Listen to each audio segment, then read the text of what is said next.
বিষয়টা একদিকে যেমন দুঃখজনক, আরেকদিকে এক নিষ্ঠুর বাস্তবতা।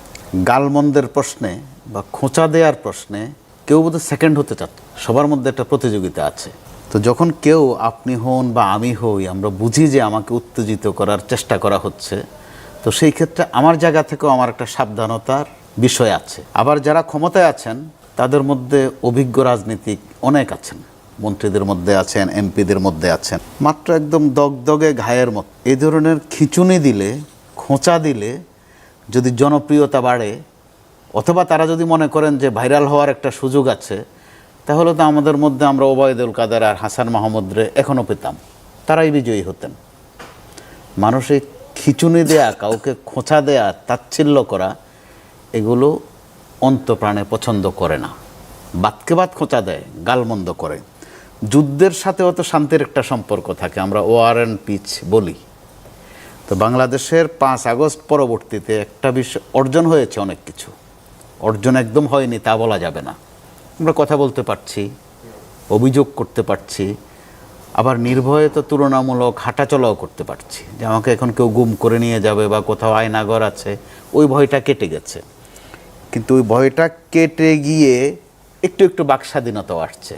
তো বাক কোনটা আর স্বাধীনতা কোনটা, আমরা বোধহয় শব্দ দুটোর অর্থ ঠিকভাবে বুঝতে পারছি না। বাক স্বাধীনতার নামে এমন এমন গালমন্দ করছি, এমন এমন শব্দ প্রয়োগ করছি, একবারও ভাবছি না যে এটা কী বলছি। মান্না ভাই, আমার যতটুকু মনে আছে, প্রতিপক্ষকে বা বিশেষ করে বিভিন্ন সময়ের যেই ক্ষমতাসীন ছিল তাদের বিষয়ে আপনিও বলতেন, অনেক কঠিন কঠিন কথা কিন্তু আপনি খুব সোজা করে বলতেন, অনেক তিক্ত কথাও আপনি খুব মধুর করে বলতেন। তো ওখান থেকে শিক্ষার কিন্তু কিছু বিষয় আছে। তো শিক্ষা কিন্তু আবার দুই পক্ষীয়, দেয়া আবার নেয়া। তো নেয়ার পর্বটা বোধহয় খুব দুর্বল, কারণ আমরা তো একটু শান্তির দিকে যেতে পারতাম। মুখের যুদ্ধ থাকতো, কিন্তু সেটা মাঝে মধ্যে একদিকে হাতের যুদ্ধে চলে যাচ্ছে, মুখের কাজ আমরা হাতে সারার চেষ্টা করছি, আরেকদিকে আমরা অপেক্ষমান ছিলাম এই সংসদের দিকে। এই কারণে যে সংসদে বিএনপির বেশ কয়েকজন তুলনামূলক রাজনৈতিক বিচারে, বয়স বিবেচনায় না, তরুণ আছেন বা তরুণ চিন্তাভাবনা লালন করেন, ধারণ করেন, তরুণদের পছন্দ করেন। বিপরীত পক্ষও আছেন। উল্লেখ তো করতে হয়, যিনি সংসদে সংসদ নেতা অর্থাৎ প্রধানমন্ত্রী, তিনিও তরুণ, এই প্রথম তিনি সংসদে এসেছেন। যিনি বিরোধী দলীয় নেতা, তিনিও তরুণ, বয়সের বিবেচনায় নয়, রাজনৈতিক অভিজ্ঞতার বিবেচনায়, সংসদীয় রাজনীতির অভিজ্ঞতার কথা বলছি। আমরা অপেক্ষা ছিলাম যে এবার সংসদে তর্ক বিতর্ক বা বাহাসটা কোন পর্যায়ে হয়। আমরা খেয়াল করে দেখলাম সংসদেও এমন এমন শব্দ প্রয়োগ হয় বা এমন এমন আক্রমণ করা হয়, তো সেটাতে আবার মাঝে মধ্যে একটু বিরতি পড়ে। তারা খুব সম্প্রীতির একটা বার্তা দেন এবং একসাথে কাজ করবেন বলে জাতিকে জানান দেন। ওই সময় আমাদের একটু একটু স্বস্তি হয়। কিন্তু পরক্ষণেই দেখি এমন এমন বিষয় সংসদে চলে আসে যেটা খুব কষ্ট দেয়। আমার সাথে তো একজন আমার সমালোচক সংসদের সদস্য আছেনই। গেল আমলে আমরা বিরক্ত থাকতাম যে ওখানে মমতাজ কী সব গান গায় মাঝে মধ্যে, যে মমতাজে জমানা শেষ হবে কিনা, পুঁথিপাঠ শেষ হবে কিনা, গালিগালাজ শেষ হবে কিনা। সংসদে বিএনপি ছিল না, কিন্তু তাদের প্রথম কাজটাই ছিল বিএনপিকে কিছুক্ষণ গালমন্দ করা। তো যে এই সংসদ কেমন হয় অপেক্ষমান ছিলাম। আমাদের ধারণা ছিল যে টকশোর চেয়ে, টেলিভিশনের টকশোর চেয়ে এবারের সংসদটা খুব আকর্ষণীয় হবে। বেশ কয়েকজন খুব ভালো বক্তাও আছেন ওখানে এবং তারা ভালো বলেন, এটাও সত্য কথা। কিন্তু এই ভালো বলতে গিয়ে আক্রমণের মাত্রাটা যেই পর্যায়ে যায়, সেটা তো রাজপথে সম্প্রসারিত হয়। তো সম্প্রসারিত হতে গিয়ে সংক্রমণের পর্যায়ে চলে গেছে। এমন এমন শব্দ উচ্চারণ করা হয়, মান্না ভাই, আমাদের পক্ষে যেটা মুখে আনা সম্ভব নয়। আপনি যদি বলেন যে মুখে আনা যেহেতু সম্ভব নয়, একটু কাগজে লিখে দেন, আমি কাগজেও লিখতে পারবো না ওই শব্দটা। এটা কিন্তু কাউকে কাউকে এক ধরনের বিনোদন দিচ্ছে, অথবা কারো কারো জন্য এমন একটা অবস্থা তৈরি করছে। আমি যে বলছিলাম ওবায়দুল কাদেরের কথা কিন্তু ভুলিয়ে দিচ্ছে, হাসান মাহমুদের তাচ্ছিল্য ভুলিয়ে দিচ্ছে। অথবা আমাদের একজন তথ্যমন্ত্রী ছিলেন হাসানুল হক ইনু, তার প্রতিদিন দায়িত্ব ছিল বেগম খালেদা জিয়াকে আগুন সন্ত্রাসী বলা, আলেম ওলামাদেরকে তেতুল হুজুর বলা, অর্থাৎ নানান শব্দ তিনি পয়দা করতেন। তো এই আমলে এসে যখন আমরা ওই মানের বা ওই স্কেলের শব্দ দেখি, শুনি, এগুলো আমাদের হজম করতে কিন্তু খুব কষ্ট হয়। আবার যে তরুণরা আছেন সংসদে 6 জন, বাইরে আরও বেশ কয়েকজন আছেন, তাদের মধ্যে বেশ মেধাবী কয়েকজন আছেন, বেশ কয়েকজন আছেন অত্যন্ত মেধাবী, পড়াশোনা করেন, আমার সহ আলোচক তুষার সহ। কিন্তু মাঝে মধ্যেই দেখি তারা এমন শব্দ প্রয়োগ করেন যেটা জরুরি নয়, বা এটার প্রতিশব্দ আছে অনেক, তারা জানেন সেটা। কিন্তু এমনটা যদি হয়ে থাকে যে কাউকে খেপিয়ে দিয়ে, চটিয়ে দিয়ে আমি একটু হিরোইজমে থাকবো, আমি একটু আলোচিত থাকবো, আবার প্রতিপক্ষ থেকেও তাদেরকে আবার যে শব্দে, যে বাক্যে তাচ্ছিল্য করা হয়, যেগুলো আমিও মুখে আনতে পারবো না, এখন উল্লেখ নাই করলাম। তো এতটুকু উল্লেখ করা যায়, দেখা যায় যে তাচ্ছিল্যের একটা ব্যাপকতা আছে। মনে করিয়ে দেয়া হয় তোমার বাবা কি করেন, তুমি কোত্থেকে আসছো। মনে করিয়ে দেয়া হয় যে এটা কিন্তু সংসদ, এটা কিন্তু শাহবাগ নয়। এগুলোর মধ্যে কিন্তু ছোট্ট ছোট্ট খোঁচা আছে। তো আমার মনে হয় যারা ক্ষমতায় আছেন, দায়িত্বে আছেন, এই প্রশ্নে তারা শুধু সহিষ্ণুতা নয়, একটু অভিভাবকের জায়গায়ও যেতে পারেন। আর এটা তো দুর্ভাগ্য আমাদের, যাদেরকে আমরা এখন এনসিপি বলছি, আগে শুধু বৈষম্য বিরোধী শিক্ষার্থী বলতাম, তাদের দুর্ভাগ্য আছে, তারা অভিভাবক পায়নি। ডক্টর ইউনূস তাদেরকে সম্বোধন করেছিলেন ক্ষমতার পাটাতন হিসাবে অথবা মাস্টার মাইন্ড হিসাবে, কিন্তু দেখা গেল ডক্টর ইউনূসও কিন্তু তাদের অভিভাবকত্ব প্রকৃত অর্থে করেননি। যদি করতেন, তাদের মধ্যে 3-4টা ভাগ আছে, এ ভাগগুলো হতো না, তাদেরকে ইউনাইটেড রাখতে পারতেন তিনি। কিন্তু মাঝে দিয়ে তারা কিংস পার্টির একটা বদনাম ঘাড়ে নিয়ে ফেলেছে।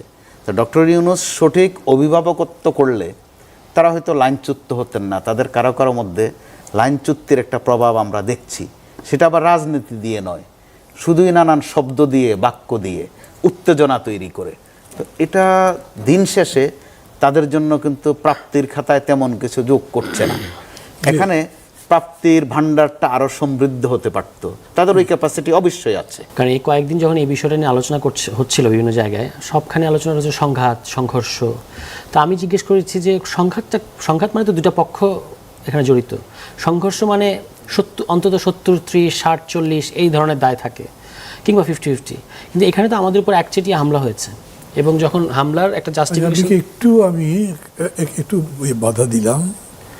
নীলোফার ইয়াসমিন মনিকে আমি যখন প্রশ্ন করে, সেই প্রশ্নের মধ্যে ছিল সরকারি দল এবং এনসিপির মধ্যে বাকযুদ্ধ এখন মাঠের লড়াইয়ে গড়িয়েছে। সরকারি দলের নেতাকর্মীরা কয়েক দফায় হামলা চালিয়েছে এনসিপির নেতাদের উপর। প্রশ্ন জিজ্ঞেস করেছিলাম, ওটা বলেছি। হ্যাঁ, না সেটাই। কিন্তু মানে কয়েকদিন ধরে যে আলোচনা হচ্ছে, আমি সেই প্রসঙ্গে বলছিলাম আর কি, যেখানে আলোচনাটা হচ্ছিল সংঘাত, সংঘর্ষ এরকম। কিন্তু এখানে তো এটা দিবালোকের মতো স্পষ্ট, আমরা ভিডিও ফুটেজ দেখেছি, আমি নিজেও পরে ওখানে গিয়েছি। এটা তো একচেটিয়া একটা হামলা হয়েছে। এবং কোথায় হামলা হয়েছে? যেটা আমাদের পূর্ব ঘোষিত কর্মসূচি, আমরা জুনের 30 তারিখে পুরো মাসের কর্মসূচি ঘোষণা করেছি, তারই অংশ হিসেবে আমরা হবিগঞ্জে গিয়েছি। এখন আমরা বিরোধী দল, আমরা তো সরকারের সমালোচনা করব, সেই সমালোচনার মাত্রা জ্ঞানও আবার এক একজনের এক এক রকম হতে পারে, টেম্পারমেন্টের পার্থক্য থাকতে পারে, সবগুলো আমার আপনার কানে তোলার মতো নাও হতে পারে। হ্যাঁ, এবং সেগুলো জনগণের কাছে ছেড়ে দেওয়াই ভালো। যেমন আমি একটা উদাহরণ দিতে পারি, কিছুদিন আগে একজন বিরোধী দলীয় একজন নেতা প্রধানমন্ত্রী সম্পর্কে অত্যন্ত বাজে একটা কথা বলেছিলেন, এই আরও মাস দেড়েক আগে। ওই কথাটা কিন্তু কোথাও অ্যাকসেপ্টেড হয় নাই। ইভেন ওই বিরোধী যে মহল, সেখানেও এটা অ্যাকসেপ্টেড হয় না। কেউ বলে নাই, আকার ইঙ্গিতেও কেউ বলার চেষ্টা করে নাই, না এই কথাটা প্রধানমন্ত্রী ডিজার্ভ করেন। তার মানে কি? এবং জনগণ তো করেই নেই। এর মানে হচ্ছে যেটা খারাপ কথা, যেটা কুরুচিপূর্ণ কথা, সেটা জনগণের আদালত আপনার ছেড়ে দিতে হবে, মানুষ সেটার বিচার করবে যে এটা গ্রহণযোগ্য হবে কি হবে না। কিন্তু এই মানে অমুক কথাটা বলেছে এবং এই কারণে আমরা হামলা করেছি, হামলা করে আমরা চোখ উপড়ে ফেলেছি একটা কলেজ পড়ুয়া ছাত্রের, এটা কি কোনো জাস্টিফিকেশন হতে পারে সভ্য কোনো গণতান্ত্রিক দেশে? আমার মনে হয় হতে পারে না। সবচেয়ে যেটা এই ঘটনায় উদ্বেগজনক, যে পাল্টাপাল্টি কথাবার্তা আমরা যাই বলি না কেন, একটা ছেলে চিরতরে চোখ হারিয়ে ফেলেছে, মানে এক চোখের দৃষ্টি সে আর কখনোই ফিরে পাবে না। সেটা কলেজ পড়ুয়া ছাত্র, আমাদের সংগঠনটা ভালোবেসে সে করে, সে আন্দোলনে ছিল, ওই কারণে সে এই সংগঠনকে ভালোবাসে। তার বাবা প্যারালাইজড, মা হচ্ছে মানসিক ভারসাম্যহীন, সে টিউশন করে প্লাস হচ্ছে আমাদের সংগঠন করে, একেবারেই দরিদ্র একটা ছেলে। সে এখন ঢাকায় চিকিৎসাধীন। এই ছেলেটার কি হবে? এবং তাকে যারা চোখ উপড়ে ফেললো, আমরা তো সব নাম ধাম পরিচয় ভিডিও ফুটেজ সমস্ত তথ্য প্রমাণ পুলিশের কাছে দিয়েছি। আপনি আমাকে আদালতে দাঁড় করাবেন ভাষার কারণে, আমি মাথা পেতে নেব যদি আমার দোষ থাকে। কিন্তু এই যে একটা ছেলের চোখ হারিয়ে গেল এবং যারা এই কাণ্ডটা করলো, এটা একটা ফৌজদারি অপরাধ, তার তো এখন পর্যন্ত কোনো ব্যবস্থা নেওয়া হয় নাই, তার বিরুদ্ধে এখনও কোনো ব্যবস্থা নেওয়া হয় না, তাদেরকে গ্রেফতারও করা হয় নাই, মামলা কিন্তু আমরা করেছি, বরং তাদেরকে জামিন দেওয়া হয়েছে। যাদের বিরুদ্ধে আমাদের মামলা নাম উল্লেখপূর্বক তাদের প্রত্যেকে জামিন পেয়েছে। এবং আমাদের বিরুদ্ধে আবার একটা পাল্টাপাল্টি, যেটা আওয়ামী লীগ আমলের কালচার, আপনি এটা খুব ভালো করে জানেন, যে হাঁস চুরির মামলা, মাছ চুরির মামলা, ভ্যানিটি ব্যাগ চুরির মামলা, এই ধরনের মামলা দেওয়া হতো বিরোধী দলীয় নেতাদেরকে মোটামুটি অসম্মান করার জন্য। এখানেও আপনি সার্জিস এবং নাসিরের বিরুদ্ধে মামলা দেওয়া হয়েছে আইফোন চুরির মামলা। তো সেই একই জিনিস এখন এই পাল্টাপাল্টি মামলা, এবং সেটা আবার পুলিশ গ্রহণও করেছে ওই মামলা। হ্যাঁ, তো এই সার্বিক দিক নিয়ে যেটা মনে হচ্ছে যে ধরুন নাসিরের বক্তব্য নিয়ে যে মূলত কথা, তো এটা তো পুরো এনসিপির সবাই তো আর এইভাবে কথা বলছে না। নাসির কয়েকটা জায়গায় হয়তো কথা বলেছে যেটা কিনা আমাদের কাছে অগ্রহণযোগ্য মনে হচ্ছে। আমি নিজেও বেশ কিছু কথা আমিও এভাবে কখনোই বলবো না। হ্যাঁ, কিন্তু সেটা তো ধরেন আমরা গণতান্ত্রিক সমালোচনার একটা বিষয় আছে, তাকে আমরা সমালোচনা করতে পারি, তাকে আমরা বলতে পারি যে না, এই কথাটা এভাবে বলা যাবে না। যদি চতুর্দিক থেকে সমালোচনা হয় এবং এই কথাটা দলের মধ্যে তাকে এরকম বলেছেন, অবশ্যই আমরা বলেছি যে এটা আমাদের দলের ভাষা এরকম হতে পারে না, কিংবা আমরা এইভাবে কথা বলতে পারি না। তো সেটা হচ্ছে একটা বিষয়। কিন্তু আপনি তো তার উপরে আবার তার গাড়ি বহরেও হামলা করলেন। মানে এই যে সর্বশেষ হবিগঞ্জের পরে যখন আমাদের সিলেটের কর্মসূচি, সেখানে এই হবিগঞ্জের ঘটনার কারণে সিলেটে আপনার 5 উপজেলায় বিজিবি মোতায়েন করা হলো। তার মানে আমরা বুঝলাম যে ওকে, ঠিক আছে, সরকার সিরিয়াসলি নিয়েছে, আর কিছু হবে না। সেখানেও তো গাড়ি বহরে হামলা হলো। এবং সর্বশেষ জৈন্তাপুর থেকে ফেরত আসার পথে কর্মসূচি শেষ, তখন আবার তার গাড়ি বহরে হামলা, এবং সম্ভবত সে কিছুটা আহতও হয়েছে, মানে হাতে কিছুটা আঘাত পেয়েছে। তাহলে এই যে, এবং এটার প্রতিবাদে আমরা অন্য যেখানে কর্মসূচি করেছি, কুড়িগ্রামের ফুলবাড়িয়া, সেখানে তো কেউ কাউকে গালি দেয় নাই। তা আপনি সেখানেও লাঠিসোঁটা নিয়ে পিটিয়েছেন। আপনি এখানে প্রেস ক্লাবে আমাদের ন্যাশনাল ওলামা অ্যালায়েন্স, আমাদের একটা অঙ্গ সংগঠন, তারা একটা নিরীহ মানববন্ধন করেছে এই ঘটনার প্রতিবাদে, মানে ওই হামলার প্রতিবাদে। সেখানে এসে আপনার আমরা জুলাই যোদ্ধা নামে, যারা প্রত্যেকে আমরা নাম পরিচয় সহ পরে বের করেছি, সবাই ছাত্রদল, স্বেচ্ছাসেবক দলের বিভিন্ন থানার লোকজন। আপনি আওয়ামী লীগ আমলে আমরা দেখতাম মুক্তিযুদ্ধ মঞ্চ, এখন তাহলে জুলাই যোদ্ধা, অথচ আমাদেরকে বলা হচ্ছে আমরা জুলাই নিয়ে এটা করি সেটা করি। এখন এখানে জুলাইটাকে ব্যবহার করছে কারা? অপব্যবহার করছে কারা? আপনি জুলাই যোদ্ধা ব্যানারে এসে এই সমাবেশের উপরে বা এই মানববন্ধনের উপরে এসে হামলা করলেন। আপনি যদি নাসিরউদ্দিন পাটোয়ারির বিরুদ্ধে সমালোচনা করতে চান, প্রতিবাদ করতে চান, আপনি আলাদা একটা প্রেস ক্লাবে তো সারাদিনই প্রোগ্রাম হচ্ছে, আপনি আলাদা আপনার মতো করেন যে নাসিরউদ্দিন পাটোয়ারির বিচার চাই ইত্যাদি, যা খুশি করেন। এখন আমার প্রশ্নটা খুব সামান্য। প্রশ্নটা হচ্ছে যে অশ্রাব্য কথা, অশ্লীল কথা, কুরুচিপূর্ণ কথা সব বুঝলাম, বাংলাদেশে প্রচলিত আইন ভঙ্গ হয়েছে কিনা কোনো কথা দ্বারা, এবং যদি আইন ভঙ্গ হয়ে থাকে সেটা আইন অনুযায়ী ব্যবস্থা নেন, আমরা সেটা আইনি প্রক্রিয়ার মধ্যে দিয়ে যাব। কিন্তু ওই বিএনপি ছাত্রদলের যারা এই লাঠি সোটা নিয়ে, আমি নিজে তো মানে আটটিওলে মার খেতাম, আমি তো এই ঘটনার সাথে জড়িত না। আমি যখন এই ঘটনার পরে হবিগঞ্জে গেছি, আমি তো এই মানে নাহিদরা যেখানে ছিলেন এবং বিএনপি যেখানে অবস্থান নিয়েছে মাঝামাঝি পড়ে গিয়েছিলাম পাকে চক্রে, অন্ধকার দেখে আমাকে চেনা যায় না, এবং আমি একটা গাড়িতে বসেছিলাম। আমাকে চিনলে তো আমাকেও লাঠি সোটাতে পারতো, কারণ আমি যাদেরকে দেখতে পেয়েছি সবার হাতে অস্ত্রশস্ত্র, এবং দিব্যি তারা পুলিশের সামনে দিয়ে ঘুরে বেড়াচ্ছে। আপনি হবিগঞ্জ টু শ্রীমঙ্গলে যে চা বাগানের যে রাস্তাটা, আপনি এটা কথা জানেন, ওই রাস্তায় অন্ধকারের মধ্যে। তো অন্ধকার হওয়ার কারণে আমাকে চিনতে পারে নাই, নাহলে লাঠিসোঁটা নিয়ে এরা যারা ছিল যদি আমাকে চিনতে পারতো, তারা তো আমাকেও পেটাতো, আমাকেও মারতো। তো এত মারমুখী হওয়ার কারণটা কি? এবং সবচেয়ে আরও যেটা মানে হতবুদ্ধিকর, যে 4-5 দিন হয়ে গেল বিএনপি কেন্দ্রীয় পর্যায়ে থেকে কিন্তু এই ঘটনাটাকে অ্যাড্রেস করা হচ্ছে না, মানে এটাকে এক ধরনের ইগনোর করা হচ্ছে। কিন্তু এই যে চোখ হারালো যে ছেলেটা, তার দায়িত্ব নেওয়ার বিষয় আছে, তার চিকিৎসার বিষয় আছে, এগুলোর ব্যাপারে সরকারের একটা দায়িত্ব আছে। পাশাপাশি এখানে একটা বড় অপরাধ ঘটে গেছে, সেই অপরাধের শাস্তির ব্যাপার আছে। এগুলোর ক্ষেত্রে সরকার কোনো পদক্ষেপ নেয় নাই, বরং আমরা বিএনপির যারা কথা বলেছেন এইসব বিষয়ে, টকশো কিংবা অন্যত্র জায়গায়, সবখানে এই ভাষার বিষয়ে, মানে এক ধরনের ভাষা জ্ঞান বা ভাষা বিজ্ঞান নিয়ে আলোচনা হয়েছে। তো ভাষা বিজ্ঞান নিয়ে আলোচনা হতে পারে, কিংবা ভাষা আন্দোলনও হতে পারে। সেটা হবে যদি ঘটনাটা এই পর্যায়ে না গড়াতো, এত মারাত্মক পর্যায়ে না যেত, তখন এটা নিয়ে একটা আমরা গণতান্ত্রিক তর্ক বিতর্ক করতে পারতাম যে কতটুকু গ্রহণযোগ্য, কতটুকু ভাষা গ্রহণযোগ্য। কিন্তু এখন যখন এইভাবে আমাদের উপর হামলা হয়েছে, এবং বোঝা যাচ্ছে আরও জায়গায় হবে। আবার দেখেন আরেকটা জিনিস, বিমান প্রতিমন্ত্রীর কথা আমি আরও অবাক বলেন আপনি লাস্ট একটু বলি। বিমান প্রতিমন্ত্রী কি বললেন যে নাসির এবং ইয়ে ছাড়া আসেন, হাসনাত ছাড়া আসেন, করতে দেব সমাবেশ। তো এটা কি দয়া নাকি? তো আমাদের গণতান্ত্রিক অধিকার, এই ব্যাপারগুলো আছে, নিশ্চয়ই এটা নিয়ে আবার পরে কথা বলবো। আমি এটা সত্যি যে তুষারদের অবস্থা ওইখানে, তারা যেহেতু মায়ের শিকার হয়েছে, তারা 10টা কথা বলতেই পারে। এবং আমি এটা বিশ্বাস করি যে সরকারি দলকে বিরোধী দল কথা বলতেই পারে, বিরোধী দল যদি ছায়া সরকার হয়। সেখানে যেটা তুষার বলেছেন যে জনগণের কাছে ছেড়ে দিতে হবে, মানুষ বিচার করবে। আমরা কিন্তু ইতিমধ্যে দেখছিও মানুষ বিচার করছে, নইলে তাদেরও যদি সেই সামর্থ্য হতো, তারা কিন্তু ওদেরকে ছেড়ে দিত না যারা অ্যাটাক করতে এসেছে। এরকম আমরা কিন্তু মানে পূর্বে দেখিনি যে তা না। এখন আমার কথা হচ্ছে আমি ব্যক্তিগতভাবে কোনো সহিংসতা আমি একদমই পছন্দ করি না। রাজনীতির মাত্রায় হবে, বিশেষ করে একটা গণ অভ্যুত্থানের পরে আমরা তো সবাই ছিলাম, এই যে যারা জুলাই যুদ্ধ হিসেবে ওখানে গিয়েছে, পছন্দ করেন না বলছেন, কিন্তু আপনার দল তো সহিংসতা করেছে। আমি বলি যারা গিয়েছে তুষাররা, তারাও যেমন জুলাই যোদ্ধা, যারা অ্যাটাক করেছে তুষাররা বলছে, আমি যেহেতু এখানে ছিলাম না, তারাও কিন্তু জুলাই যোদ্ধা বলেই করেছে, কিন্তু সত্যিকার অর্থে তারাও জুলাই যোদ্ধা হতেই পারে। সমস্যাটা হয়েছে এইখানেই, আমরা যেটা নিয়ে ভয় পেতাম আগে, যে এই যে স্বাধীনতার চেতনা বিক্রি করতে করতে স্বাধীনতা অনেক প্রশ্নের মুখোমুখি হয়েছে, অনেক। আজকে স্বাধীনতার 55 বছর পরে যখন বিদেশিরা এসে বলে যে আমরা কাউন্ট করে দিব যদি তোমরা না পারো, এটা আমাদের জন্য লজ্জার, অপমানের, এটা আমাদের জন্য গৌরবের না। ঠিক আমরা চাই না যে অকালে জুলাই নষ্ট হয়ে যাক, আমরা জুলাই বেঁচে থাকুক সারা জীবন, এটা আমি চাই, আমরা চাই। তো এই যে নিজেদের মধ্যে কাদা ছোড়াছুড়ি, যুদ্ধ বলে বিশেষ করে ক্লেম করেছে, কোনো হামলা করেছে বা কিছু করেছে এনসিপি? আমি এনসিপির কথা বলছি না, কিন্তু জুলাই যুদ্ধ তো একমাত্র এনসিপি না। অভিযোগ করছে যে তারা যখন মানববন্ধন করছে ঢাকাতে, তখন জুলাই যোদ্ধার ব্যানারে আক্রমণ করা হচ্ছে তাদের। ব্যানারে, এবং তুষার এটাও বলেছে যারা আক্রমণ করেছে তারা নিজেকে জুলাই যোদ্ধা পরিচয় দিয়ে করেছে। সেই জন্য বলছি, এবং ঘটনাক্রমে এটা দুইটাই কিন্তু সত্যি। তুষারও যেমন জুলাই যোদ্ধা, ছাত্রদল যদি আপনি বলে থাকেন তাহলে ছাত্রদলও জুলাই যোদ্ধা। তো এই যে এটা নিজেদের মধ্যে রেষারেষি, ওই জুলাই নিয়ে যখন কথা, মাসটাও কিন্তু জুলাই নিয়ে যখনই কথা আসে তখনই কিন্তু এটাই দুঃখজনক যে আমরা জুলাইকে হারাতে চাই না, কিন্তু নিজেরা যদি আমরা এই অবস্থা করি, লাইক এইখানে নাসির পাটোয়ারি আগের দিন বললেন যে উনি আর কোনো বাজে কথা বলবে না।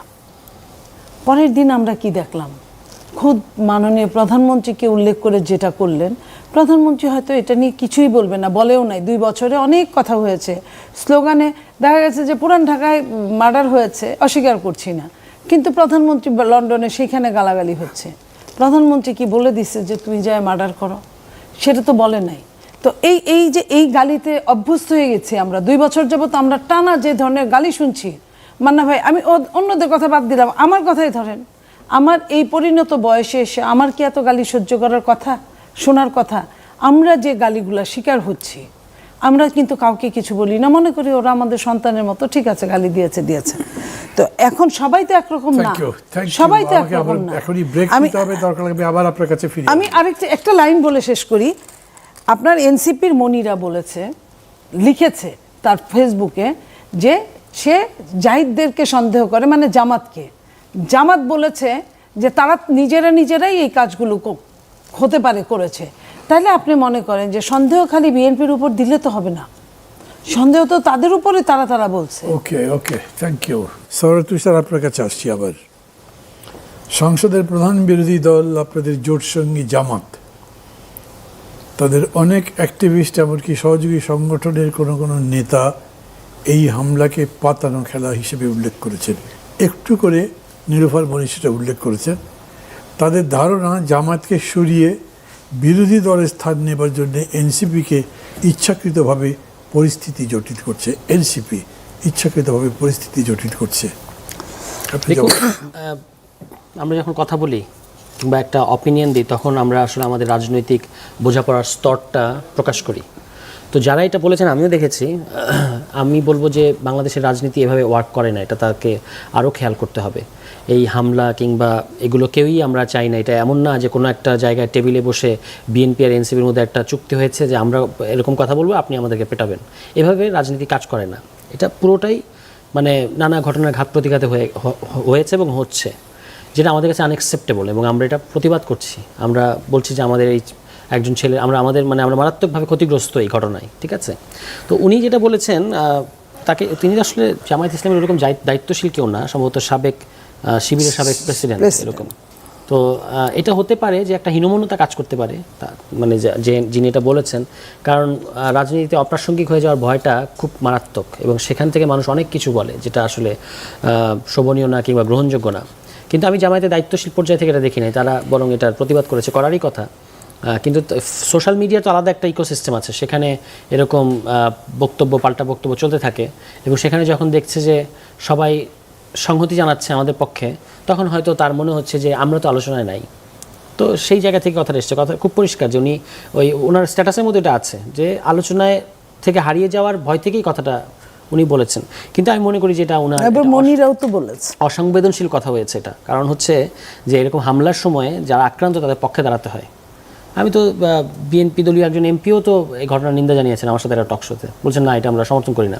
তো আমিও জানিয়েছি। উনি যদি এটা এইভাবে বলেন তাহলে সেটা গ্রহণযোগ্য হয় না। আমার ধারণা উনি পরবর্তীতে স্ট্যাটাসটা আবার রাখেন নাই, মানে ওনার মধ্যে যেটা দ্বিধা আছে এটাকে সরিয়ে ফেলেছেন, আবার এনেছেন, আবার ব্যাখ্যা করতে গিয়ে আবার তালগোল পাকিয়েছেন, এইগুলো আর কি। তো সেটা আস্তে আস্তে হয়তো তিনি রাজনীতিটা শিখবেন, এবং আমি তাকে বলবো যে তার রাজনীতিটা তিনি যদি করতে থাকেন, কার্যকর বিরোধী রাজনীতি তিনি যদি করেন, তাহলে আসলে তিনিও চ্যালেঞ্জের মুখোমুখি হবেন। কিন্তু সেটা যখন তিনি হচ্ছেন না, তখন যদি তিনি আমাদের কর্মসূচিগুলোকে পাতানো বলেন, তাহলে সেটা কিন্তু আমাদের প্রতি ইনজাস্টিস করা হয়। তো সেটা তাকে আমি আহ্বান জানাবো তিনি যেন এটা থেকে বেরিয়ে আসেন। Thank you. মোস্তফা কামাল, জি, বিএনপিকে এনসিপিকে জামাতের চেয়ে বেটার অপোজিশন মনে করছে? একটাই প্রশ্ন শেষ নয়, এ কারণে তাদেরকে অভ্যুত্থানের মাসে আলোচনায় রাখতেই এই হামলার নাটক সাজানো হয়েছে। এই ধরনের যে আলোচনাটা বিভিন্ন মহলে হচ্ছে, সেই ব্যাপারে আপনার মতামত কী? জি, গণমাধ্যমের জায়গা থেকে মান্না ভাই আমি এগুলোকে যেভাবে দেখি, সাম্প্রতিক সময়ে মূলধারার গণমাধ্যম আর যেটা সামাজিক গণমাধ্যম সোশ্যাল মিডিয়া যেটাকে আমরা বলি, দুটোর মধ্যে কিন্তু একটা সংঘর্ষ কাজ করে। কখনো কখনো সোশ্যাল মিডিয়া মূলধারার মিডিয়াকে কিন্তু পেছনে ফেলে দিচ্ছে মাঝে মধ্যে। যেমন সাম্প্রতিক ঘটনা যদি বলি, রাষ্ট্রপতির পদত্যাগ, এটা কিন্তু মূলধারার গণমাধ্যমের চেয়ে সোশ্যাল মিডিয়া আগে এনেছে। এর আগেও এই ধরনের 2-1টা ঘটনা আছে। কথার প্রয়োজনে বলতে হয়, হোলি আর্টিজানে হামলার ঘটনা, সেটাও মূলধারার গণমাধ্যমের আগে সোশ্যাল মিডিয়া আগে দিয়েছে তথ্যটা। তো এরকম একটা বাস্তবতায় কারো কারো মধ্যে, বিশেষ করে রাজনীতির বিভিন্ন দলের মধ্যেই খুব ইচ্ছাকৃত একটু আলোচনায় থাকার একটা প্রভাব আছে, খুব ভালো প্রবণতা আছে। এবং তারা ইনডোরে যখন কথা বলেন, একটু নিজেদের মধ্যে আলাপও করেন যে আমি যেটা বললাম এটা কি খাইবে ভালো, তো বরিশালের ভাষা খাইবে কেমন, অর্থাৎ ভাইরাল হবে কেমন, রিল কাটা যাবে কিনা এটার কাছ থেকে, এ ধরনের একটা মোহ কাজ করে কারো কারোর মধ্যে। তো আপনি ভাইরাল হন আর আলোচিত হন আর চোখ টিপ দিয়ে আলোচনা জমান, মাঝে দিয়ে কিন্তু একজনের চোখটা চলে গেল, এই চোখটা আর ফেরত আসবে না। উপলব্ধি হবে এক সময় যে কতটুকু সমীকরণ মিলানো যায়, কতটুকু গালমন্দ করা যায়, কিন্তু ওই ছেলের চোখটা আর ফেরত আসবে না। তো যখন এই চোখ হারানোর কথা আসে, তখন কিন্তু জুলাই আগস্ট ওই আন্দোলনের কথাও আসে। যারা এখনও চিকিৎসাধীন তাদের অনেকেই কিন্তু চোখ হারা, অত্যন্ত প্রাসঙ্গিক চোখটা এখানে। তো এগুলো করতে গিয়ে জুলাই শব্দটাও কিন্তু ব্যবহার হচ্ছে বারবার। তো বারবার ব্যবহার হতে হতে কেউ এই সুযোগে জুলাইকে কিন্তু ঝুলাইও বলে, এটা খুব ইচ্ছাকৃতই বলে। আর গত 2-3 দিন আমরা একটা নমুনা দেখছি, কোনো কথক বা লেখক জুলাইকে কথিত জুলাই বলা শুরু করেছে। এগুলো কিন্তু খুব সূক্ষ্ম কাজ। তো এক সময় যে কথিত বিপ্লব বলা হবে না, কথিত 24 বলা হবে না, এমনকি কথিত নেতাও বলা হবে না এক সময়, এটা কিন্তু লক্ষণ ভালো ঠেকছে না। তর্কাতর্কির একটা মাত্রা আছে। এখনো কি এত দূর গেছে মনে করেন? নমুনা দেখছি, স্পষ্ট দেখছি। কারণ কিছু কিছু বক্তব্য এমনভাবে আনা হচ্ছে, ডক্টর ইউনূসের সমালোচনা করতে যাচ্ছেন, করেন, উনি তো ব্যর্থ হয়েছেন কিছু কিছু জায়গায় সত্য, ঠিক সমান্তরালে থ্রোয়িং করে দিচ্ছেন যে আওয়ামী লীগ বোধহয় এর চেয়ে খারাপ ছিল না। আবার এই সরকারের 6 মাসও ব্যর্থতা আছে, কিছু সমালোচনা করার উপাদান আছে, অনেক প্রসঙ্গ আছে। আস্তে করে শেষ বাক্যে গিয়ে প্রধানমন্ত্রীর দিকে ঢিলটা ছোড়া, অথবা আওয়ামী লীগ এর চেয়ে খারাপ ছিল না, এরকম একটা মেসেজ দেওয়ার কিন্তু চেষ্টা করা হয়। বা আওয়ামী লীগে তো ভালো ছিল, সরাসরি বলে ফেলা হয়।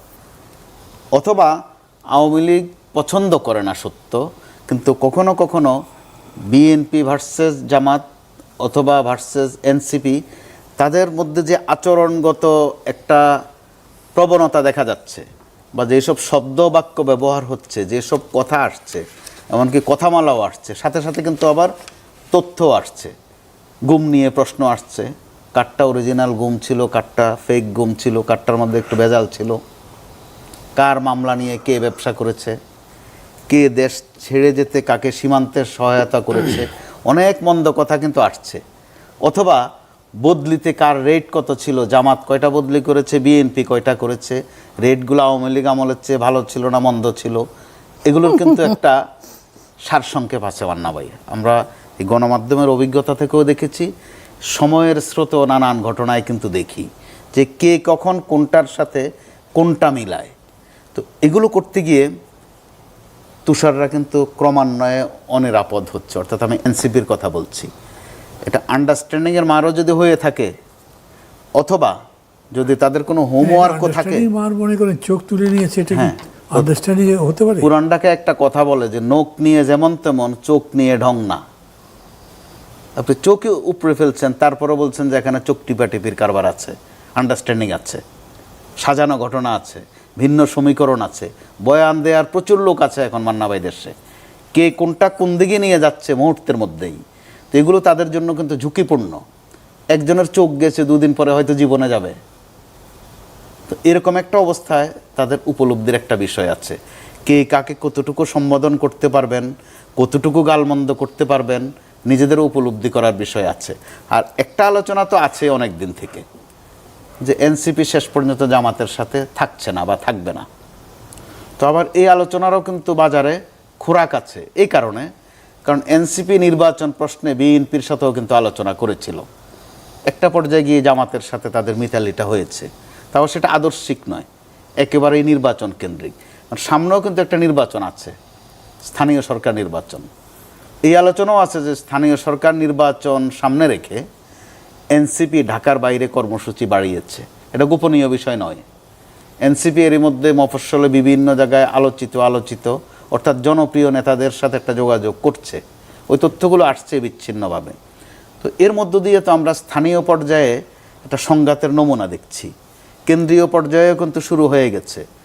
গত প্রেস ক্লাবেরটা বলেছেন তুষার, সিলেট অঞ্চলেরটা বলেছেন, আমরা গণমাধ্যমে যারা কাজ করি তারা গত কয়েকদিন একটু বেশি অ্যাটেনশন দিচ্ছি যে আজকে আবার মারামারিটা হলো কিনা। যদি মারামারি না হয়ে থাকে, আজকে ওই ধরনের সংঘাতের খবর পাইনি, কিছুটা কিন্তু স্বস্তি লেগেছে।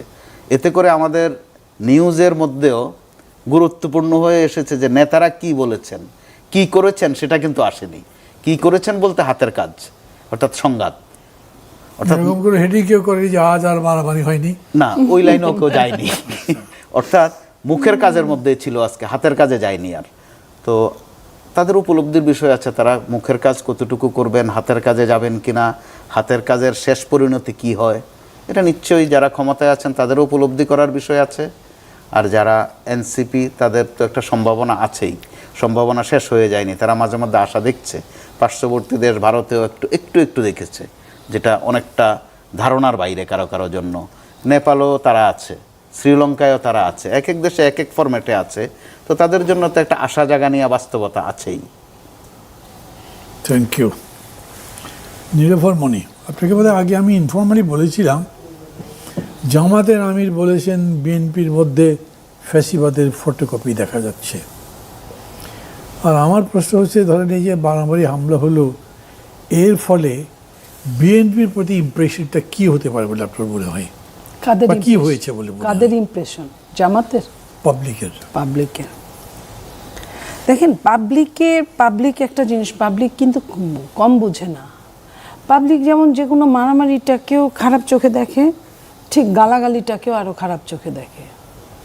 নইলে আমি এইটুকু বলবো, যারা এনসিপি করেছে তারা বেশ জনপ্রিয় ছিল, যারা প্রথম সারির নেতা তারা, এবং জেলাওয়ারিও, আমি আমার আশেপাশের জেলাগুলোর যাদের নাম জানি তারা।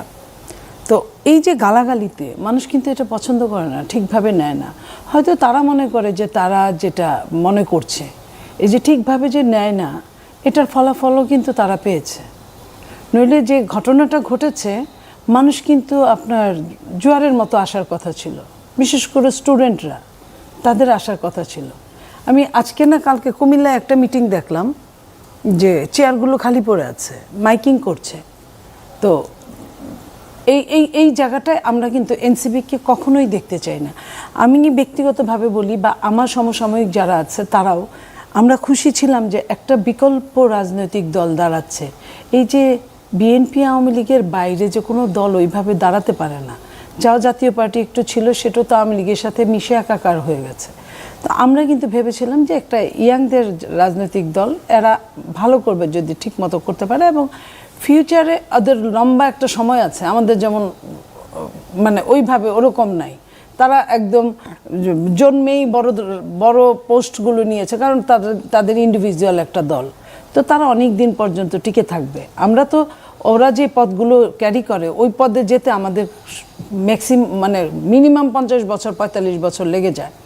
তো সেই জায়গায় আমরা এটাই আশ্বস্ত হয়েছিলাম, কিন্তু তারা নিজেরাও মানে ওইভাবে পারছে না বলেই আমার মনে হয় যে বাংলাদেশে তাহলে কি দলগুলো কি থাকবে না, নাকি দলগুলোকে যাতে ভালোভাবে না করতে পারে এই জন্যই কি পেছন থেকে কেউ আপনার জিও লোকাল সবাই একটা যে ভালো রাজনীতি যাতে দাঁড়াতে না পারে এই জন্য কি কোনো ব্যবস্থা হচ্ছে? যেটা সবচেয়ে দুর্বল সরকার থাকলে যা হয় একটা দেশের, এবং একটা দেশকে অনেকভাবে প্রভাবান্বিত করার জন্য দুর্বল সরকারকে বিশ্বের বড় বড় আপনার মুরলরা করে দেয়, এটাই হচ্ছে কিনা আমার কাছে এটা কিন্তু খুব করে মনে হয় যে বাংলাদেশের যদি রাজনীতিতে যদি দুর্বল হয়ে পড়ে তাহলে সেটা কিন্তু আপনার এই জিওপলিটিক্স আমরাও কিন্তু অনেকটা পিছিয়ে, আরও অনেক পিছিয়ে যাব।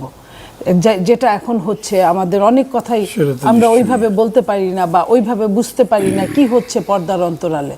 তো এই জায়গাগুলোই আমরা খুব ফিল করি যে ওরা টিকে থাকুক, এবং টিকে থাকার জন্য ওরা আমাদের কাছে বুদ্ধি চাক বা না চাক, দেখা হলে কিন্তু আলাদাভাবে বলি যে এই যে টকশোতে আসছি, দেখা হয়, প্রত্যেকের সঙ্গে কথা হয়, বলি যে তোমরা এইটুক ভালো করছো, এইটুক আরও ভালো করো। এটা কিন্তু নিজে থেকে একটা মনে হয় যে এদের পাশে আমাদের থাকা দরকার। কিন্তু ওরা যদি এরকম করে যে সিনিয়রদেরকে গালাগালি ওদের একমাত্র পন্থা, তাহলে তো আর কিছু বলা যাবে না। আর যাই হোক, গালি থেকে তো প্রত্যেকটা মানুষ, আমরা রাজনীতি করি কেন? সম্মানের জন্য। প্রথম কথাই হচ্ছে সম্মানের জন্য, তারপরে কে কোনটা ব্যক্তিগতভাবে আমরা কি করলাম না করলাম, চুরি ডাকাতি যেটা করুক না কেন, এটা তারাই তো পিছিয়ে যায়। এই যে পিছিয়ে যায়, তো পিছিয়ে যাওয়ার জন্যই তো এরা আসছে। তা এরাও যদি পিছিয়ে যায় তাহলে নেক্সট হুটার জন্য কিন্তু বাংলাদেশে কেউ ওরকম ভাবে না। আপনার জামাত যেটা বলেছে ফেসিবাদ, আপনি যে প্রশ্নটা আমাকে করেছিলেন, জামাত যা করে সেটা কি তারা গণতান্ত্রিক হয়তো করে? তারা তো আরও ফেসিবাদ। তো ওনারা যে ফেসিবাদটা বললো, 5 মাসের সরকারকে ওনারা কি ফেসিবাদ দেখেছে? আমি যদি একটা প্রমাণ আপনার সামনে দাঁড় করে, আপনার মনে আছে একজন নারীকে কোনো একটা জেলায় অ্যারেস্ট করা হয়েছিল, চট্টগ্রামে সম্ভবত, বাজে কথা বলার জন্য, পিএমকে এবং পিএমের সন্তানকে নিয়ে, এবং অ্যারেস্ট করেছে লোকাল, এখানে ঢাকা পর্যন্ত কেউ জানে না। তারপরে জামাতের আমির যখন বললেন উনি সেই নারীর পক্ষ নিয়ে, সাথে সাথে কিন্তু ছেড়ে দেওয়া হলো। ছেড়ে দিয়েছে, নিশ্চয়ই সরকারের তো একটা হাত ছিল, কথা ছিল যে ঠিক আছে ছেড়ে দাও। কিন্তু এত স্বাধীনতা, বাক স্বাধীনতা মানে এত জঘন্য কথা হতে পারে না মান্না ভাই। এবং সেটা যদি পোস্ট করে কেউ, তা এই যে বাক স্বাধীনতা আমাদেরকে কোথায় নিয়ে যাচ্ছে? এই স্বাধীনতা, আমরা তো এমন স্বাধীনতা কখনো চাই নাই যে স্বাধীনতা আমার সমস্ত কিছু খর্ব করে দিবে। জি, থ্যাংক ইউ সরোজ তুষার। 11 দলীয় জোটের মধ্যে তো একটা টানাপোড়েন চলছে, খেলাফত মজলিস বেরিয়ে গেছে, আরও কোনো দল বেরিয়ে যেতে পারে বলে কথা হচ্ছে। আবার এর মধ্যে আপনাদেরকে নিয়েও তার এরকম বক্তব্য করলো। জামাত বিএনপি সমীকরণটা কি? 11 দলীয় জোটের অবস্থায় কি? 11 দলীয় জোট এখনো পর্যন্ত সংস্কার প্রশ্নে একসাথে আরও কিছুটা সময় আগাতে চায়। যে নিউজ বা সোশ্যাল মিডিয়ায় যে আলোচনাগুলো হচ্ছে, এটা খুব বেশি দায়িত্বশীল আলোচনা না। কারণ কোনো দায়িত্বশীল পর্যায় থেকে এখনও এরকম আলোচনা হয়েছে যে জোট ছাড়তে হবে বা আমরা জোট কন্টিনিউ করবো না, এরকম কোনো আলোচনা এখনও পর্যন্ত হয় নাই। কিন্তু স্থানীয় সরকার নির্বাচনের ব্যাপারে যে আলোচনাটা আছে, বা মোটামুটি এটা মানে ঠিক হয়ে গেছে যে যার যার মতো করে ইলেকশন করা। কারণ যেহেতু এখানে দলীয় প্রতীক থাকবে না, কাজে ইলেকশনটা আমরা যার যার মতো করে করব। আর সংস্কার প্রশ্নে যে একসাথে আমাদের বেশ কিছু কর্মসূচি হচ্ছে, সেটা এটার মতো করে আগাবে। ফলে এর বাইরে যে আলোচনাগুলো, এগুলো অন্য ইন্ধনও হতে পারে, যে এই মুহূর্তে এটাকে আলাদা করা বা শক্তিটাকে আরও খর্ব করা, এবং সরকারের উপর যেন চাপটা কম হয়, সেজন্য এদেরকে আলাদা আলাদা রাখা, নিজেদের মধ্যে বিভেদ তৈরি করা, এগুলো হতে পারে। কিন্তু আপাতত জোট ডিসকন্টিনিউ করার কোনো সিদ্ধান্ত জোটের তরফ থেকে নাই। Thank you. জনাব মোস্তফা কামাল, আপনি আওয়ামী লীগের কথা বলছিলেন না? আপনি কি মনে হয় আওয়ামী লীগের প্রত্যাবর্তনের কোনো সম্ভাবনা দেখেন আপনি? আওয়ামী লীগের মধ্যে যদি দুটো ভাগ করি, যে দল হিসাবে তাদের কার্যক্রম নিষেধ, কিন্তু ভোটের মাঠে, সেটা জাতীয় সংসদ নির্বাচন হোক আর স্থানীয় সংসদ নির্বাচন হোক, স্থানীয় সরকারের নির্বাচন হোক, তাদের ভোট কিন্তু বৈধ, বা তাদের ভোটাররা কিন্তু বৈধ, ভোট দিতে আপত্তি নেই। তো সেই ক্ষেত্রে আমরা সংসদ নির্বাচনের সময়ও দেখেছি যে আওয়ামী লীগের ভোটারদেরকে বা আওয়ামী মনা যারা, তাদেরকে আয়ত্ত করার একটা চেষ্টা বিএনপি যেমন করেছে, জামাত ইসলামীও করেছে। তো ঠিক ওইভাবে আওয়ামী লীগের কর্মীরা এখনও সংগঠিত, তারা নানান ফরম্যাটে মাঠে কিন্তু একটা তৎপরতা চালাচ্ছে, ধরন পাল্টাচ্ছে। সেই সাথে আরেকটা বিষয় খুব প্রাসঙ্গিক, ঠিক আগাম বলছি না, হয়তো কিছুদিন পরে আমরা ওই আলোচনায় আবার ফিরব। এই কিছুদিন ধরে আমরা যে গুপ্ত শব্দটা বলছি, যে বর্তমান যারা ক্ষমতাসীন দল আছে বা যারা অপোজিশনে আছে, জামাত ইসলামী সাথে এনসিপি, তাদের মধ্যেও আওয়ামী লীগের গুপ্ত উপাদান কি পরিমাণ আছে বা গুপ্ত ব্যক্তিরা কিভাবে আছেন, এগুলো কিন্তু একটু একটু করে আমরা বুঝতে পারছি বা টের পাচ্ছি, সাধারণ মানুষও মালুম করতে পারছে। যেহেতু নির্বাচনের মাঠে তাদের জন্য বাধা নাই, প্রার্থী হতে বাধা আছে, এটা তাদের জন্য, আওয়ামী লীগের জন্য অবশ্যই একটা সুযোগ। আর আওয়ামী লীগের জন্য যেটা সুযোগ, সেটা কারো কারোর জন্য দুর্যোগও হতে পারে। আওয়ামী লীগে ফেরত আসা যেমন সম্ভাবনা কারো জন্য শঙ্কারও। এই দুটি পক্ষের যে আচরণ, এই আচরণে কেউ কিন্তু বিরক্ত হয়ে, আওয়ামী লীগ করে না বা আওয়ামী লীগ পছন্দ করে না, বিরক্ত হয়ে বলেও ফেলে যে আওয়ামী লীগের আবার দরকার। এটা কেন? যে দুই দলের আচরণে ত্যক্ত বিরক্ত হয়ে। তো এটাও তো আওয়ামী লীগের জন্য একটা আশীর্বাদ। এই বাস্তবতায় আমরা যেটা বিভিন্ন সময়ে দেখেছি, কারোর সম্ভাবনা কেউ কাউকে দেয় না, সম্ভাবনাটা নিজের তৈরি করে নিতে হয়, যেটা 81 সালে আওয়ামী লীগ করেছে। পরবর্তীতে আরও বিভিন্ন সময় আওয়ামী লীগ এই সুযোগ নিয়েছে। তো ওই রকম সুযোগ বিএনপি বিভিন্ন সময় নিয়েছে। বিএনপিকে তো নিষিদ্ধ করা না হলেও ফাংশনালি নিষিদ্ধই করে ফেলা হয়েছিল, বরং বিএনপির জন্য আওয়ামী লীগের দরদ কিন্তু আমরা দেখেছি, যে এই দলটা চলবে কি করে, এই দলটা কে চালাবে, এইসব প্রশ্ন কিন্তু খুব আদর করে প্রশ্ন করা হতো বিএনপিকে।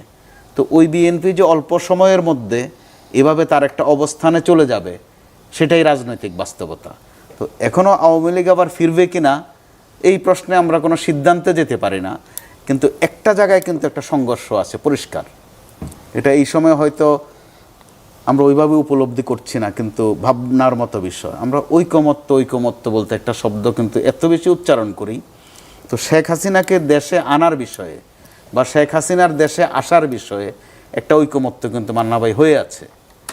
সরকার যে কোনো মূল্যে শেখ হাসিনাকে দেশে এনে বিচার করতে চায়, এটা সরকারি করেছে, রায় তো দিয়েছে, কার্যকর করতে চায়। জি। আবার শেখ হাসিনা ধরে আনার অপেক্ষা করতে চান না। কার্যকর করা মানে কি, তা তো আমাদের মনে আছে। জি। তো এটা আনা মানে কি আনা, অর্থাৎ শাস্তি দিতে আনতে চাচ্ছে। জি, শাস্তি মানে ফাঁসি। তো এই গেল এক তথ্য। বিপরীতে তথ্য আছে, শেখ হাসিনা এতদিন বলেছিলেন চট করে বা হুট করে চলে আসবেন, এখন কিন্তু উনি টাইমও দিয়েছেন, ডিসেম্বরে চলে আসবেন। তার মতে একমত হয়ে গেছি আমরা মোটামুটি। উনি আসার বিষয়ে একমত আর সরকার আনার বিষয়ে একমত, কিন্তু বাস্তবতাটা তো ওই জায়গায় নয়। যেমন জামাত অথবা বিএনপি দেশকে এগিয়ে নেওয়ার বিষয়ে ব্যাপক একমত, ফাংশনালি কি এক পক্ষ আরেক পক্ষকে বলছে ফ্যাসিস্ট, অথবা বলছে দেশকে পিছিয়ে দিতে চায়। Thank you. এই ব্যাপারে আমার এখন বেশি হাতে সময় নেই, এই জন্য এই প্রসঙ্গ এখানে বদ্ধ করে দিতে চাই। আমি এটা নতুন প্রসঙ্গ বলি, আমার হাতে সময় নেই, 3 মিনিট, আপনারা একজন 1 মিনিট করে পাবেন বলতে চাইলে, তাও শেষ হবে কিনা আমি কতখানি জানি না। খুব প্রাসঙ্গিক নয়, তবুও প্রাসঙ্গিক হতেও পারে। প্রাক্তন আইজিপি বেনজির আহমেদ জামিন পেয়েছেন, তাও বিদেশের কোর্টে। কি রিয়াকশন লিনাফার ইসমাইল বলি? দেখেন, এটা আমরা তো শুনেছিলাম যে 2 দেশের সাথে কথোপকথন হচ্ছে, করেসপন্ডেন্ট হচ্ছে, যে বেনজিরকে দেশে পাঠিয়ে দেবে। কিন্তু তারপরে হঠাৎ করে আজকেই আমরা সোশ্যাল মিডিয়াতে প্রথমে দেখলাম যে বেনজির ছাড়া পেয়েছে শর্ত সাপেক্ষে। এখন জামিন তো সবারই শর্ত সাপেক্ষেই হয়, তো এটা কেন কিভাবে হলো? আমি বর্তমান বাংলাদেশ সরকার যেখানে বদ্ধপরিকর এবং বিরোধী দলও যে বেনজিরকে কি যেভাবেই হোক বাংলাদেশে আনা, সেখানে কেন আনতে পারছে না, এটা আমার মনে হয় যে খোলাসা হবে দু একদিনের মধ্যেই, এবং যেভাবেই হোক তাকে আসলে আনা উচিত। এটাই আমি মনে করি যে আইনের কাঠগড়া বাইরে আমরা কেউই না। সে যতটা অত্যাচার করেছে, টর্চার করেছে বাংলাদেশের মানুষের উপর, যত গুম খুনের সে মানুষকে স্বীকার করেছে, আপনার র্যাবে থাকা অবস্থায়, আইজিপি থাকা অবস্থায়, শুধু আইজিপির বিচার তা না, র্যাবে থাকতেও সেই অনেক কিছু করেছে, সেইগুলোর বিচার হওয়া খুবই জরুরি। এবং আমরা আশা করি যে যেভাবেই সে মুক্ত হোক, অবশ্যই বাংলাদেশের কাঠগড়ায় তাকে আসতে হবে। Thank you. সরওয়ার তুষার, একই প্রশ্ন প্রসঙ্গে। একটাই। জি, আমরা তো ওই যে জানতে পেরেছিলাম সরকার একটা টিম পাঠিয়েছে, প্রয়োজনীয় কাগজপত্র পাঠিয়েছে তাকে দেশে মানে ফেরত আনার জন্য, এবং একটা টিমও সেখানে গেছে। পরবর্তীতে এটাও শুনেছি যে তিনি মানে বেনজির সাহেব ক্রিমিনাল, পলাতক ক্রিমিনাল, তিনি একটা কৌশল করেছেন। ওই দেশের সম্ভবত এরকম একটা আইন আছে যে আপনার যদি ওই দেশের আইনে কোনো মামলা থাকে তাহলে আপনি ওই মামলা শুরু হওয়ার আগ পর্যন্ত তারা আপনাকে হস্তান্তর করবে না। তো সে এরকম একটা ওইখানে লবিং বা কিছু একটা করে নিজের নামে একটা মামলা করিয়েছে, কোনো শুনেছিলাম। তো সেই মামলাতেই সম্ভবত তিনি ভেতর আটক ছিলেন এবং এখন জামিন পেয়েছেন। এখন আজকে সম্ভবত স্বরাষ্ট্রমন্ত্রীর মন্তব্য দেখলাম যে একটা ফার্ম তারা নিযুক্ত করবে তাকে, যারা তাকে ফিরিয়ে আনার কার্যক্রমটা করবে। তাকে অবশ্যই এটা বাংলাদেশের একটা অত্যন্ত জরুরি তাকে ফিরিয়ে আনা, এবং ফিরিয়ে এনে তাকে বিচারের মুখোমুখি করা, এবং এই জন্য আমাদের সমস্ত কূটনৈতিক তৎপরতা চালানো উচিত যাতে তাকে দুবাই ফেরত দেয়। জি, থ্যাংক ইউ। জি মানবে আমি 30 সেকেন্ডে শেষ করে ফেলবো।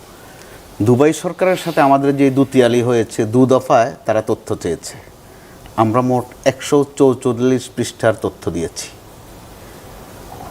আর এই ফাঁকে স্বরাষ্ট্রমন্ত্রী বলেছেন যেটা, যে শিগগিরই ধরে আনা হবে। এরই মধ্যে মাত্র 1 লাইনের নিউজ হয়ে গেছে যে তিনি জামিন পেয়েছেন। 144 পৃষ্ঠার বিপরীতের তথ্য হচ্ছে তিনি জামিন পেয়েছেন। আজকেও স্বরাষ্ট্রমন্ত্রী বলেছেন, আগে বলেছিলেন শিগগিরই, আজ শুধু একটা শব্দ পরিবর্তন করেছেন, অচিরেই ধরে আনা হবে।